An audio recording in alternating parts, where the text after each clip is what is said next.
ரொம்ப ஸ்ட்ரெஸ்ஸாக இருக்கீங்களா? இந்த மைண்ட் ரொம்ப கிளட்டடாக இருக்கா? ஃபிசிக்கலி ரொம்ப ட்ரைனாக இருக்கேன், எமோஷ்னலி நான் ரொம்ப ஓவர்வெல்ம்டாக இருக்கேன், என்னால் இந்த வேலையை பார்க்க முடியல, இல்லை ஒரு சின்ன விஷயமா இருந்தாலும் என்னால் டெசிஷன் எடுக்க முடியல அப்படின்னு நினச்சிட்டு இருக்கீங்களா? Yes, you are on your survival mode. நம்மளோட பாடி எப்போ ஒரு கான்ஸ்டன்டான ஸ்ட்ரெஸ்ஸுக்கு போதும், அப்போ பாடியால் சுரக்கப்படுற சில ஹார்மோன்ஸ் தான் இந்த மாதிரியான ஸ்ட்ரெஸ்ஃபுல் சுச்சுவேஷன்ஸ்க்கு காரணம். எப்படி இந்த சர்வைவல் மோட்ல இருந்து ஒரு நார்மல் மோடுக்கு வருது? ஸோ உங்களுக்கு நான் ஒரு 5 டிப்ஸ் சொல்கிறேன், நோட் பண்ணிக்கோங்க.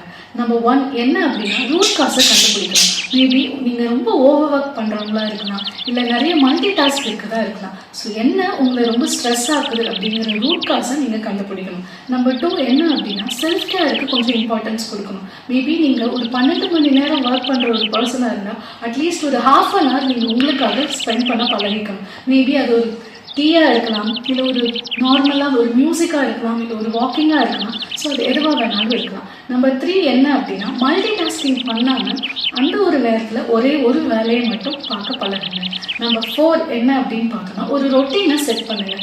இந்த நேரத்தில் இந்த டைமில் நான் வந்துட்டு இந்த வேலையை தான் நான் பார்ப்பேன் அப்படிங்கிறது. ஸோ நம்பர் 5 என்ன அப்படின்னா, ரொம்ப நான் ஸ்ட்ரெஸ்ஸாக இருக்கேன், என்னால் நிறைய ஃபோக்கஸே பண்ண முடியல அப்படின்னு நினச்சிங்க அப்படின்னா, ஒருத்தவங்களோட ஹெல்ப்பை நம்ம தேடுறதுல என்றைக்குமே தப்பு கிடையாது. ஸோ இந்த கண்டென்ட் உங்களுக்கு யூஸ்ஃபுல்லாக இருக்கும் அப்படின்னு நினச்சிங்கன்னா கமெண்ட் செக்ஷனில் எஸ் அப்படின்னு டைப் பண்ணுங்கள்.